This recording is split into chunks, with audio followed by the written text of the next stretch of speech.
Warren Buffett is stepping away from one of investing's most cherished traditions. The 95-year-old announced he will no longer write Berkshire Hathaway's annual shareholder letters. These letters have been essential reading on Wall Street for nearly 60 years.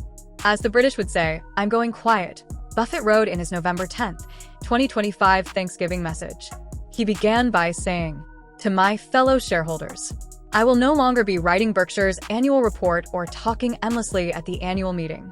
As the British would say, I'm going quiet. Sort of. Greg Abel will become the boss at year-end. He is a great manager, a tireless worker, and an honest communicator. Wish him an extended tenure. I will continue talking to you and my children about Berkshire via my annual Thanksgiving message." Berkshire's individual shareholders are a very special group who are unusually generous in sharing their gains with others less fortunate. I enjoy the chance to keep in touch with you. Indulge me this year as I first reminisce a bit. After that, I will discuss the plans for distribution of my Berkshire shares. Finally, I will offer a few business and personal observations. But he's not disappearing entirely. He'll continue writing annual Thanksgiving letters to shareholders and his children. The bigger change comes at year's end.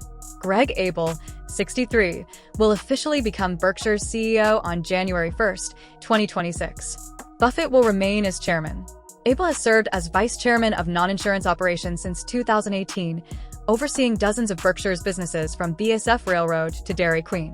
Buffett first announced his retirement plans in May 2025 at Berkshire's annual meeting. The decision surprised shareholders, though Abel had been the designated successor since 2021. Buffett praised Abel as a great manager, a tireless worker, and an honest communicator. Since the May announcement, Berkshire stock has dropped about 5%, while the S&P 500 has risen over 20%. Some analysts worry about losing the Buffett premium. But Buffett expressed complete confidence, saying he couldn't think of anyone better to handle investors' savings. The transition marks the end of an extraordinary era. Since taking control in 1965, Buffett transformed a struggling textile mill into a $1 trillion conglomerate. His annual letters became masterclasses in investing philosophy, read by millions worldwide. Buffett also announced he's accelerating his philanthropy. He converted 1,800 Class A shares into 2.7 million Class B shares, worth $1.35 billion, donating them to 4 family foundations. He wants his children to distribute his fortune during their lifetimes. Here are some excerpts from what is being termed as the farewell letter. As Thanksgiving approaches, I'm grateful and surprised by my luck in being alive at 95. I was born in 1930 healthy, reasonably intelligent, white, male, and in America. Wow. Thank you, Lady Luck. He candidly acknowledges that dynastic inheritors have achieved lifetime financial independence the moment they emerged from the womb, while others have arrived, facing a hellhole during their early life.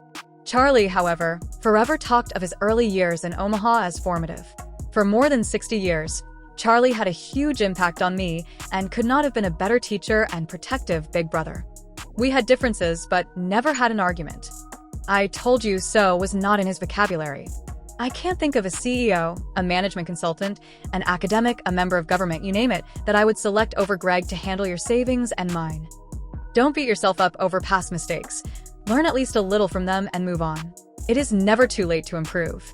Decide what you would like your obituary to say and live the life to deserve it.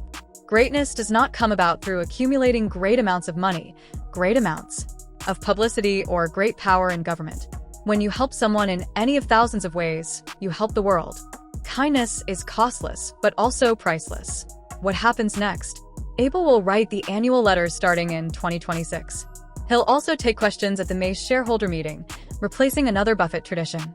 The question investors are asking, can Abel maintain Berkshire's culture and performance without the Oracle of Omaha at the helm? For more news and updates, keep watching Live Mint.